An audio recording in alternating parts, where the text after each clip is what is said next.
Oh, hey guys. Just doing a spot of bird watching here. Welcome to Story Lab. This week we're taking a look at the story of a small snack that turned into a feast to remember. And speaking of snacks,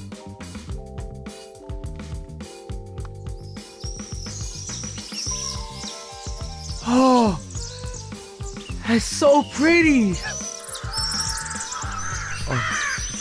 No.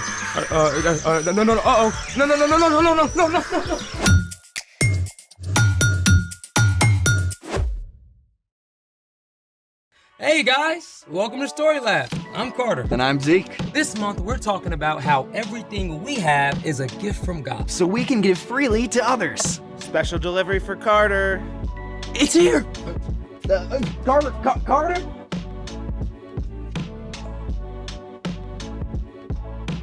Hey,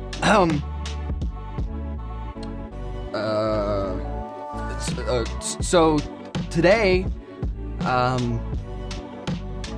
hey, watch this. Oh, this is pretty easy. Let's go higher. What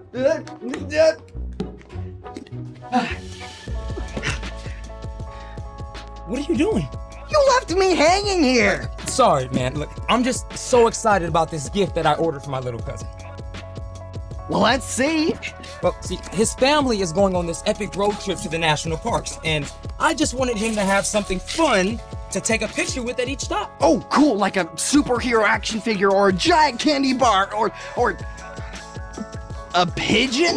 A pigeon. You mean a rat of the sky? First off, rude.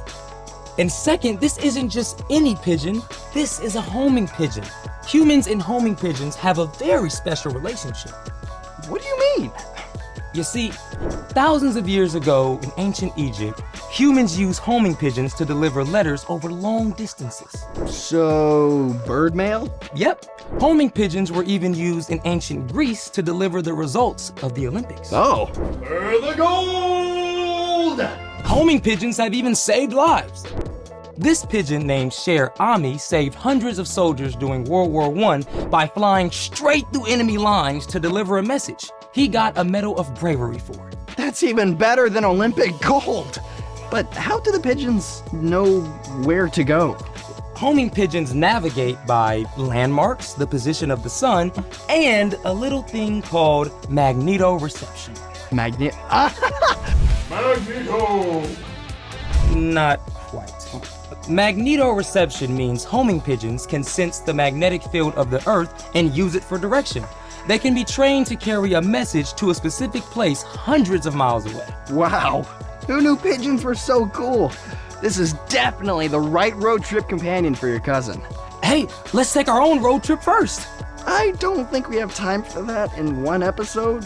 I have a plan. Well then, let's do it! Time for our own virtual road trip with a little movie magic. I've got my camera and I'm ready to see the world! First up, in the Peach State, Atlanta, home of the busiest airport in the U.S. Perfect. Oh, are we gonna fly? Straight across the Atlantic Ocean. I wonder if we'll see any whales. Perfect. That's the Berlin Cathedral in Germany. Oh, guten Morgen, mein Freund. Perfect. Oh, I know this one. It's Timbuktu in Mali. The Sahara. Oh, architecture is super cool. Perfect. Oh, that's the famous Lotus Pond in Taiwan. Oh, so much to see. Amazing. Oh, man. Who knew a gifted pigeon could make such a cool and fun side quest? Speaking of giving, it's time for... The story before the story. Today, we're in the book of 1 Kings, which picks up right where 2 Samuel leaves off, at the end of King David's life. Everything had started off great with the glorious reign of David's son, King Solomon. But toward the end of Solomon's life, things began to fall apart. A short time later, the kingdom split in two. After that, most of the kings who ruled God's people were kind of terrible. And King Ahab was one of the worst. He led the people far from God. So, God raised up a prophet named Elijah. Elijah warned that because Ahab had turned away from God, the land would experience a time of no rain. Which is where our story starts. Take it away. Hey everybody, I'm Brian, and I gotta set the scene for today's epic story. See, King Ahab had been an absolute train wreck for Israel, leading the people to worship the false god Baal. But then Elijah showed up to confront him. I serve the Lord. He is the God of Israel. You can be sure that there won't be any dew or rain on the whole land during the next few years. It won't come until I say so. You impertinent knave. As you can imagine, Ahab was not happy with Elijah. The false god Baal was supposed to control the weather, and when all the rain stopped, it meant that the one true God was more powerful than Baal. Elijah needed to escape from Ahab's anger, so God sent Elijah east to hide in a place called the Kerith Valley. God said, "You will drink water from the brook. I have directed some ravens to supply you with food." So during the time of no rain, Elijah drank from the stream and received his food from a flock of ravens every morning and every evening. You might call his meal delivery service Bird Dash. But meanwhile, outside Elijah's hidden valley, the land was in trouble. With no rain, wells began to dry up. The crops failed. Life was hard for everyone, but especially for a widow in the town of Zarephath. Gather sticks and fan the flame. Bread's all gone. Who's to blame? Now, at this time, if a woman's husband died, she had no way to support herself or her children, and during a time of famine, survival was nearly impossible. I mean, this widow was in desperate trouble. The drought was so bad that even Elijah's brook finally dried up. God told him, "Go right away to Zarephath. I have directed a widow there to supply you with food." Okay, now if I was Elijah, I would have a lot of questions. First off, Zarephath was in enemy territory. Second, Zarephath was about 85 miles away. And third, as we've seen, a widow would be the last person to have extra food to share. But Elijah trusted God, and he made the long, hot journey. And when Elijah arrived, he found the widow gathering sticks for firewood. I've been traveling for days, and I'm so thirsty. Would you bring me a little water? Well, yes. All right. As the widow started to leave, Elijah called out.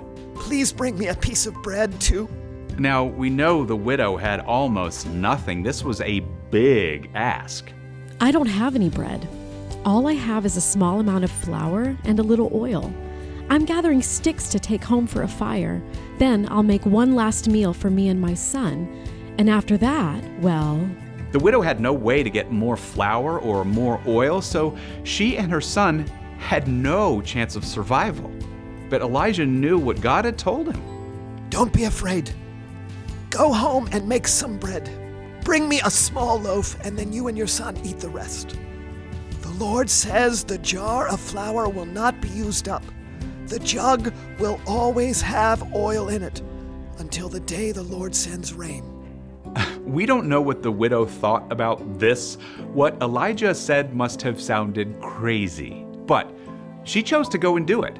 She shared her bread with Elijah and had enough left for a meal with her son. And the next day... Look! There's flour here! I know, I used it up yesterday. Quick, bring me that jug. There's oil, too. Just like Elisha said. We can have breakfast, lunch, dinner. Second breakfast, 11sies, afternoon tea. From that day on, the jar of flour and the jug of oil always stayed full enough to provide food for the next meal.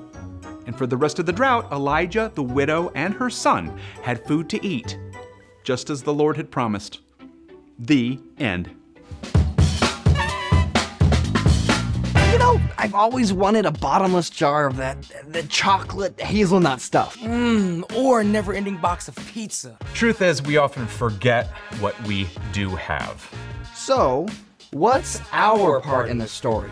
Well, it's easy to compare yourself to other people and feel like you don't have much. But even if you don't have a lot of stuff, like the widow in our story, you can still be generous.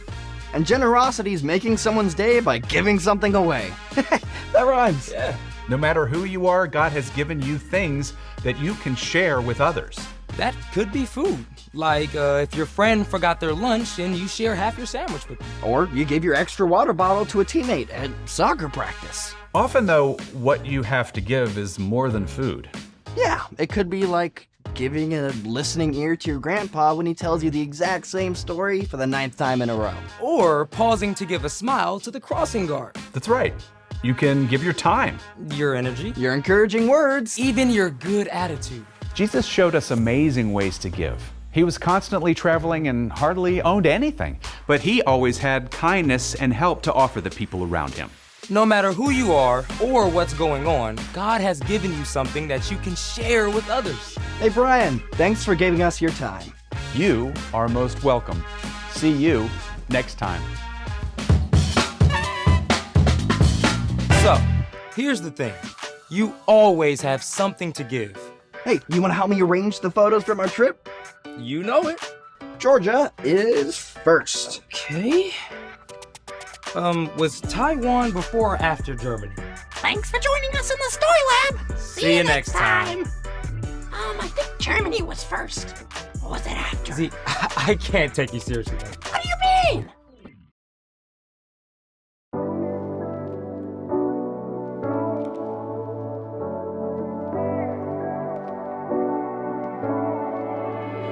God, you love us.